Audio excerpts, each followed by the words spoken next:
Hello to everyone.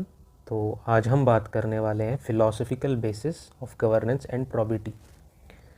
अब ये lecture हम lecture number 28 which was related to governance उसी का कंटिन्यूशन इसको समझ सकते हैं, बिकॉज यहाँ भी बात होगी गवर्नेंस एंड प्रॉबिटी की, बट हम यहाँ पर बात करेंगे फ़िलोसॉफ़िकल बेसिस की, यानी कि गवर्नेंस एंड प्रॉबिटी का फ़िलोसॉफ़िकल बेसिस क्या है।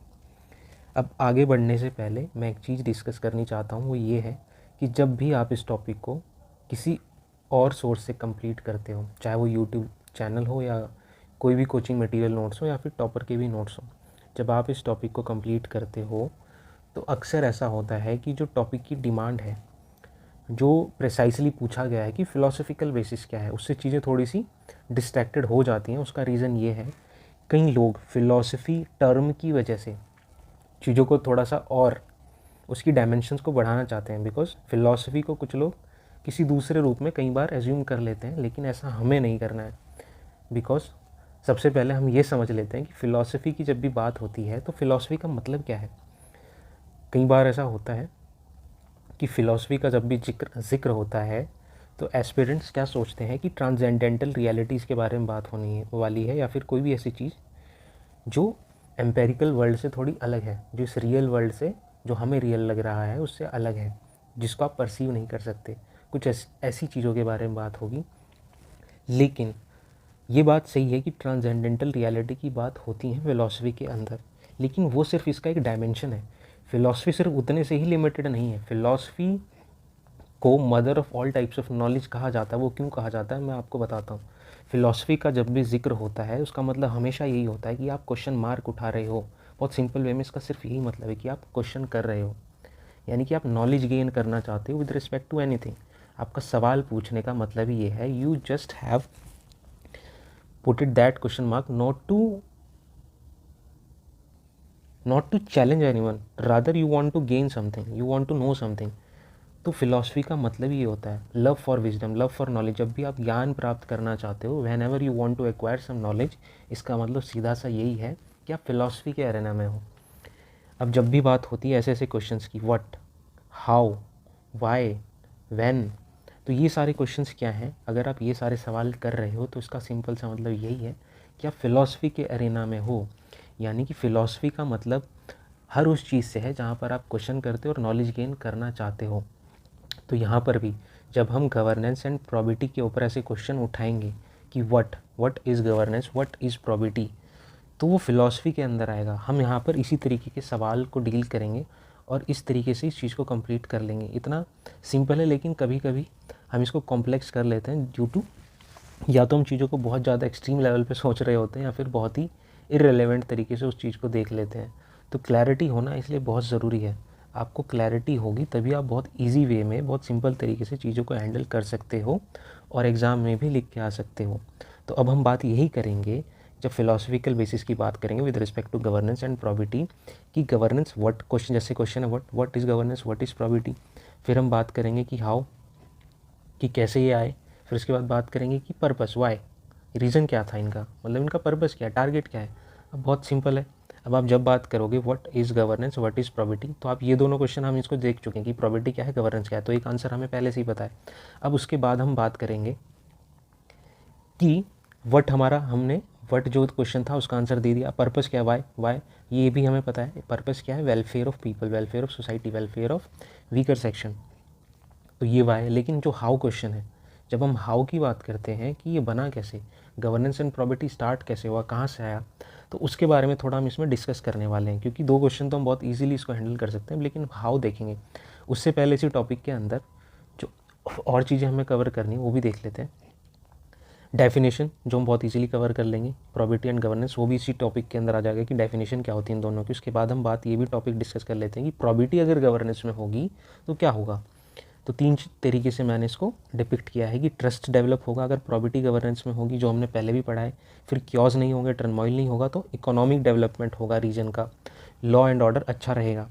उसके बाद कि करप्शन कम होगा, करप्शन कम होने से क्या होगा, इफेक्टिव एफिशिएंट इम्प्लीमेंटेशन होगा स्कीम्स का। उससे क्या होगा कि वेलफेयर ऑफ वीकर सेक्शन होगा। और क्या हो सकता है कि ये एग्जाम्पल सेट करेगा सोसाइटी के अंदर और एक एथिकल एनवायरनमेंट क्रिएट होगा, जिससे कि जो पीपल हैं, जो नॉर्मल आम जनता है, जो पब्लिक है, वो भी एस्पायर करेगी to adopt these principles. Because क्या होता है कि आप एक रोल मॉडल की तरह भी वर्क कर रहे होते हैं, आपको पता नहीं होता, लेकिन लोग आपको एक रोल मॉडल भी समझते हैं। अगर आपका इम्पैक्ट उनके के ऊपर ऐसा पड़ता है तो डेफिनेटली एथिकल एनवायरनमेंट भी क्रिएट होता है। अगर आप प्रॉबिलिटी शो करते हो गवर्नेंस के अंदर, तो इस तरीके से प्रॉबिलिटी इन गवर्नेंस का ये इम्पैक्ट हो सकता है। तो इसके बाद हम देख लेते हैं, हाँ, इसके बाद हम डायरेक्ट आते हैं फिलोसफिकल बेसिस पे। अब हम दो तरीके से, एक इंडियन फिलोसफिकल बेसिस देखेंगे गवर्नेंस एंड प्रॉबिलिटी का, और दूसरा देखेंगे हम वेस्टर्न फिलोसफिकल बेसिस। एक हम देखेंगे इंडियन और दूसरा देखेंगे वेस्टर्न। तो सबसे पहले इंडियन फिलोसफिकल बेसिस की बात कर लेते हैं। इंडियन फिलोसफिकल बेसिस, इसके अंदर सबसे पहले हम बात करेंगे कौटिल्य अर्थशास्त्र। कौटिल्य अर्थशास्त्र क्या कहता है, वहाँ पर एक योगाक्षेमा कॉन्सेप्ट आता है, योगाक्षेमा, SHEMA। वहाँ पे वो बात करते हैं इस कॉन्सेप्ट के अंदर। इसका मीनिंग है कि welfare of the people should be ultimate goal of ruler. Welfare of people he ultimate goal होना चाहिए रूलर का। तो यहाँ पर ये गुड गवर्नेंस की बात कर रहे हैं, welfare of the people should be ultimate goal of ruler. तो हाँ, गुड गवर्नेंस की बात कर रहे हैं। अब इसके बाद उन्होंने एक और पॉइंट कहा था कि ruler must surrender individuality and must be dedicated to public service. ये भी कौटिल्य के अर्थशास्त्र में मेंशन है।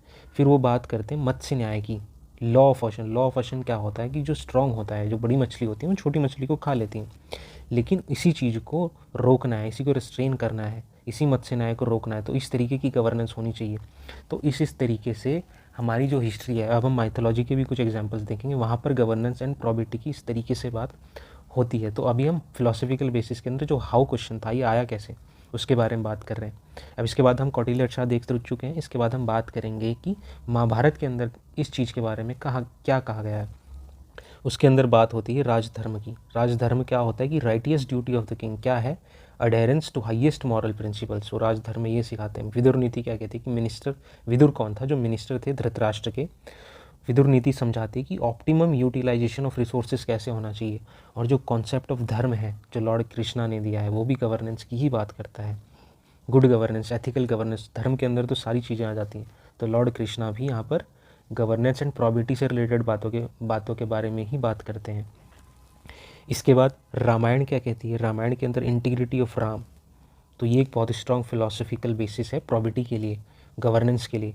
ओबीडियंस ऑफ राम की जो उन्होंने ऑर्डर था किंग का, उसको order as an order of king को की तरह ही उसको देखा, जो ऑर्डर था, एक बेटे की तरह नहीं समझा। तो ये जो ओबीडियंस उन्होंने शो किया, तो ये भी एक एग्जाम्पल था कि गवर्नेंस का जो लेवल था वो किस हद तक था उस टाइम पर जब रामायण को डिपिक्ट किया जाता है।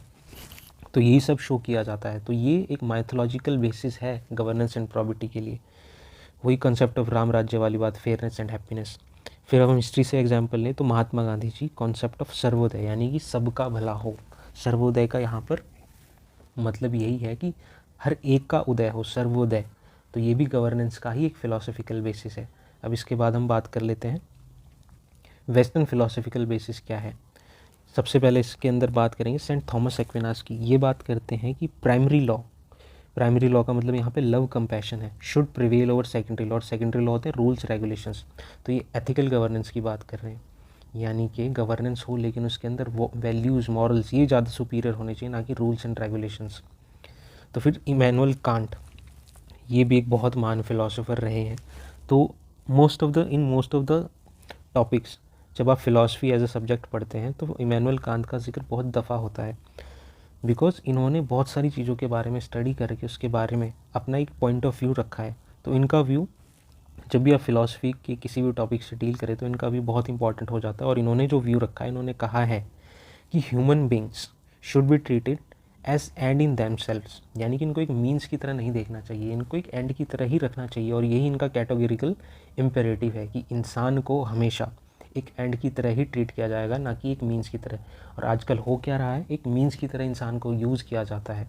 प्रोडक्शन हो, फैक्ट्री हो, लेबर की जो हालत होती है, आप समझ सकते हैं, जो भी जितना भी उनके डिग्निटी को हर्ट किया जा सकता है उससे कहीं ज़्यादा होता है। तो ये क्या है, मैन को एक मीन्स की तरह से ट्रीट किया जाता है, लेकिन ऐसा नहीं होना चाहिए। As per Immanuel Kant, governance ऐसा होना चाहिए जहाँ पर इंसान हमेशा एक एंड हो, फिर ह्यूमैनिज्म एक फ़िलॉसफी है। ह्यूमैनिज्म कहती है कि human is supreme and should be centroid of all institution. ये तो ह्यूमन को इतना ऊपर ले जाते हैं कि यही इंसान की ही वजह से सारी चीज़ों की उत्पत्ति हुई है। Everything has been originated just because of human, और ह्यूमन को ही सेंटर में होना चाहिए, ना कि ह्यूमन पेरिफेरल हो जाए। ह्यूमन के लिए सब बनाया, ना कि इंसान सब चीज़ों के लिए बनाया। तो ह्यूमनिज्म फ़िलॉसफी तो ये कहती है कि people are powerful, people are supreme.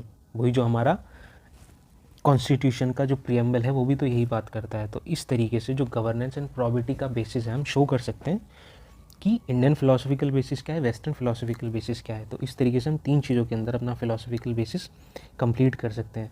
सबसे पहले था व्हाट, हमने बता दिया कि गवर्नेंस एंड प्रॉबिलिटी क्या है, आप उसकी डेफिनेशन दे सकते हैं। उसके बाद हम बता सकते हैं कि पर्पस क्या है, वाई।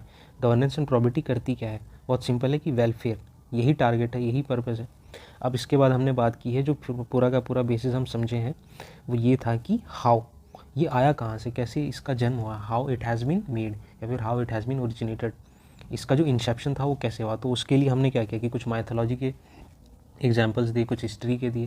तो इस तरीके से हमें बेस बताना था, और इतना ही इस टॉपिक के अंदर हमें बात करनी है। इससे ज़्यादा हम और कुछ भी एक्स्ट्रा फालतू ऐड करेंगे तो टॉपिक से डाइविएट होने वाली बात होगी। आपको बस इतना पता होना चाहिए कि अगर आप फ़िलॉसफ़ी की बात कर रहे हो किसी भी चीज़ के बारे में, तो आपको कुछ क्वेश्चंस के आंसर देने पड़ेंगे। फॉर एग्ज़ाम्पल कि वो है क्या, वो आई कहाँ से, या फिर उसका पर्पस क्या है। अगर आपसे लाइफ के बारे में भी पूछ ले कि लाइफ की फ़िलॉसफ़ी क्या है, तो यही है कि लाइफ यानी कि इंसान है क्या, इंसान आया कहाँ से, और इंसान है क्या, और उसका पर्पस क्या है, वाई। तो ये फ़िलॉसफ़ी हो गई लाइफ की। ऐसी फ़िलॉसफ़ी अगर गवर्नेंस एंड प्रॉबिलिटी की पूछेंगे तो फिर हम यही तो बताएंगे कि क्या होता है गवर्नेंस प्रॉबिलिटी, और इसका पर्पस क्या है, और ये आया कहाँ से, कैसे इसका जन्म हुआ है। तो this is all about philosophical basis of governance and probability. और एट द लास्ट, सबसे लास्ट में हम बात करेंगे कि अगर आपको इसके अंदर कंक्लूजन लिखना हो, ये कंक्लूजन मैंने अपने हिसाब से लिखा है, आप इसको चेंज भी कर सकते हो, बट मुझे ये ठीक लगा तो मैं ऐसी को प्रीफर करता हूँ कि अगर इनके ऊपर टॉपिक पे इन टॉपिक के ऊपर क्वेश्चन आता है एग्ज़ाम में, तो आप जो इतना मटेरियल हमारे पास है उसी को मोल्ड करके अकॉर्डिंग टू क्वेश्चन, जैसी क्वेश्चन की डिमांड है उस तरीके से आप उसको प्रेजेंट कर सकते हो। और अगर आप कंक्लूड भी करना चाहते हो, अगर आपको ये कंक्लूजन अच्छा लगता है तो आप ऐड कर सकते हो, नहीं तो आप अपना कंक्लूजन भी बना सकते हो। आपको पहले से कुछ कंक्लूजन भी ऐसे बनाने पड़ेंगे ताकि जिनके बारे में आपको सोचना ना पड़े एग्ज़ाम के अंदर। बिकॉज आप 1 मिनट भी अगर सोचने के लिए टाइम वेस्ट करोगे, हाँ आप आंसर फॉर्मुलेट करने के लिए भले ही टाइम लगा सकते हो, लेकिन कंटेंट के बारे में सोचने के लिए टाइम लगाते हो तो आप ये समझ लो कि अपने पैर पर खुद ही कुल्हाड़ी मार रहे। बिकॉज 1-1 मिनट भी बहुत मैटर कर जाता है, 1-1 2-2 नंबर का गैप जब पढ़ने लग जाता है हर एक पेपर में, तो आप समझ सकते हैं कि क्या इम्पैक्ट आने वाला है आपके रिज़ल्ट के ऊपर। तो यही है कंक्लूजन, अगर आप इसमें लिखेंगे तो according to me conclusion is concept of governance at earlier times was less refined. यहाँ पे आप प्रॉबिलिटी भी जोड़ो, concept of governance and probability, जो दोनों की दोनों चीज़ें थी पहले के टाइम पे, वो क्या था, वो कम्प्लीटली रूलर ओरिएंटेड, यानी कि जो रूलर हुआ करता था उसी के रिस्पेक्ट में सारी चीज़ों की हमेशा बात होती थी। लेकिन प्रेजेंट टाइम पे क्या, at present it is evolve, it has been evolve into good governance. Governance जो है रूलर गवर्नेंस से बढ़ के, अब यहाँ पर रूलर की तो बात अलग है, लेकिन अब गवर्नेंस की बजाय हम बात कर रहे हैं गुड गवर्नेंस की, रादर एथिकल गवर्नेंस, जो पूरा का पूरा पीपल ओरिएंटेड है। And this is a good sign for participative democracy, economic growth and dignity of each individual. तो मैंने इसको थोड़ा सा प्रेजेंट सिनेरियो से कनेक्ट करने की कोशिश की है। हालांकि मैं इसको और भी थोड़ा सा इवॉल्व कर सकता हूँ कंक्लूजन को धीरे धीरे टाइम के साथ। अगर आपको भी इसमें चेंज करना हो तो आप कर सकते हैं, आप और अच्छा कंक्लूजन लिख सकते हैं। मुझे भी थोड़ा सा अभी टू द मार्क की कंक्लूजन नहीं लग रहा है, तो मैं भी हो सकता है इसको और इवॉल्व करूँ, और अगर मैं करूँगा तो I will share with all. तो ये था हमारा philosophical basis of governance and probability. अब इससे ज़्यादा अकॉर्डिंग टू मी, इससे ज़्यादा कुछ और इसमें पढ़ने की ज़रूरत है नहीं, इतना ही पढ़ेंगे फिलोसफिकल बेसिस के अंदर तो बहुत है। और इतनी मटेरियल के ऊपर, इतनी कंटेंट के ऊपर आप कैसा भी क्वेश्चन आ जाए आप उसको आराम से हैंडल कर सकते हो।